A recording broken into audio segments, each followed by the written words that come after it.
Okay, with what little storage space I have remaining, I'm going to do a quickie review of Onirim. You've just seen me play a full game of it. That was the basic game. As I've mentioned before, it comes with 3 expansions in the box. The new version of the game adds several more expansions to the mix. A lot of variety here, but is the game itself worth playing that many times? Okay. As I mentioned previously, this game, for a long time, filled an important niche in my game collection. It's a solitaire game that you can play super quickly, 10 minutes. If I wasn't going through, all of the options out loud, it would have taken me about 10 minutes to play that game.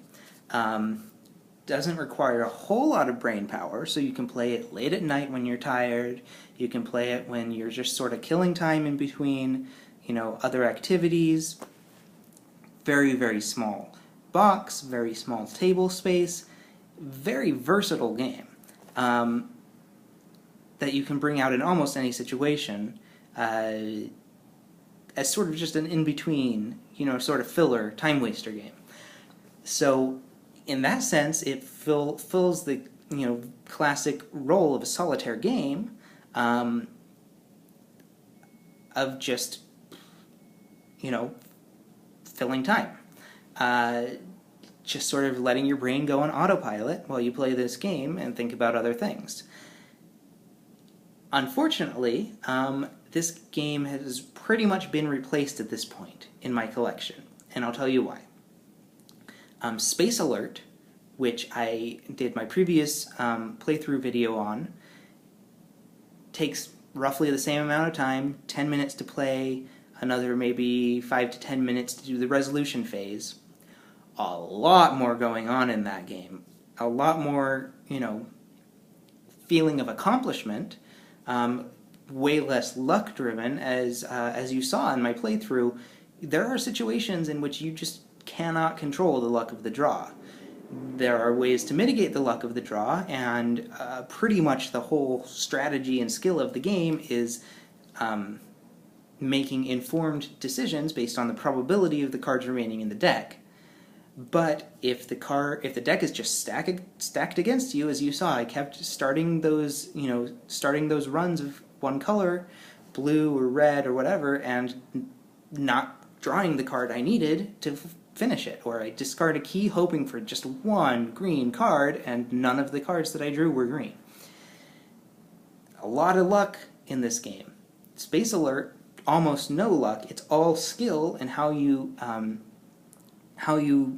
deal with the sort of logistical coordination of dealing with these threats that come out in real time, how quickly you can process what needs to be done and do it. So Space Alert totally kills this game for me in terms of the same time, pretty similar table space, way, way more strategy. And then in terms of a simple time waster game,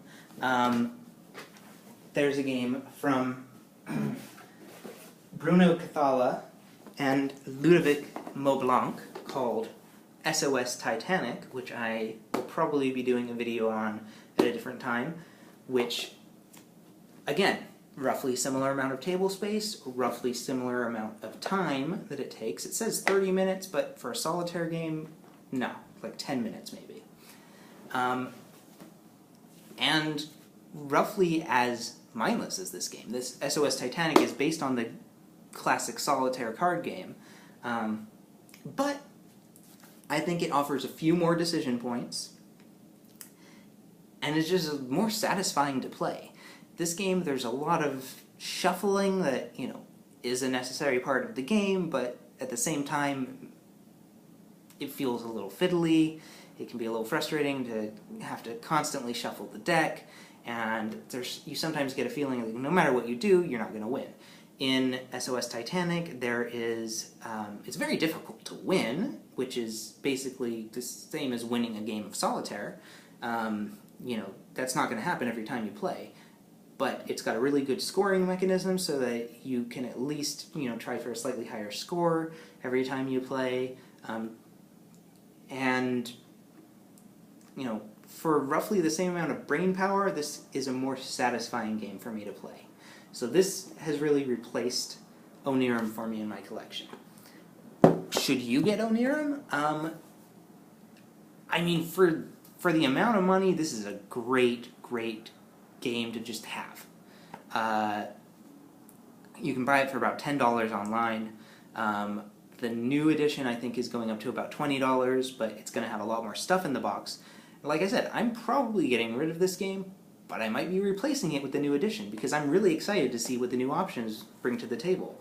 The coolest part of this game, by far, is the different expansions that come in the game. It really feels like a really modular game, where you can play the basic game, have a pretty mindless experience, or start adding in the expansions, which give you more decisions, but more challenges that you have to face.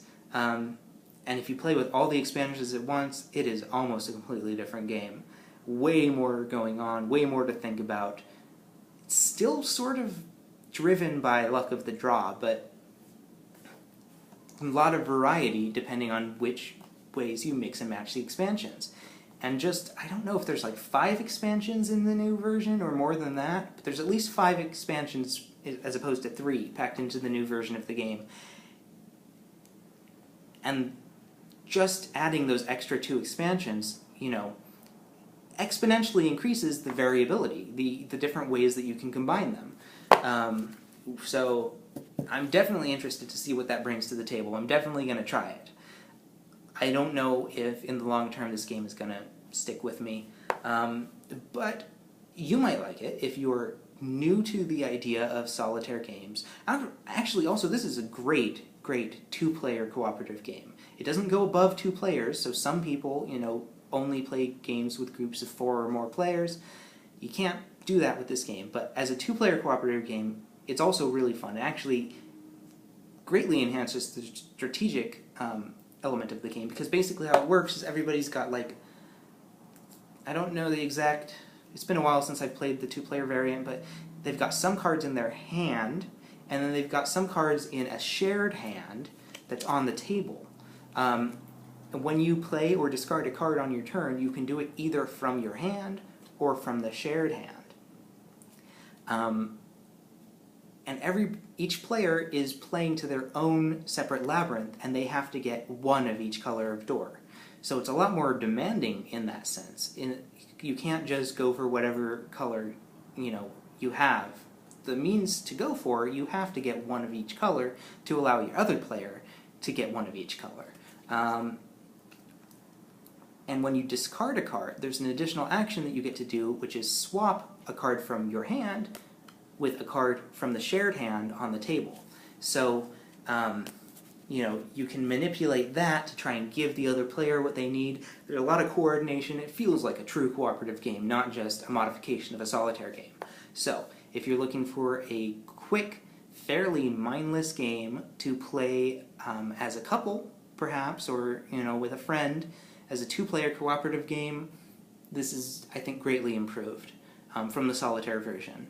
As a solo game, it definitely has a place as a sort of a quick, mindless, true solitaire experience of just something to do, to do on autopilot while your brain is working on other things.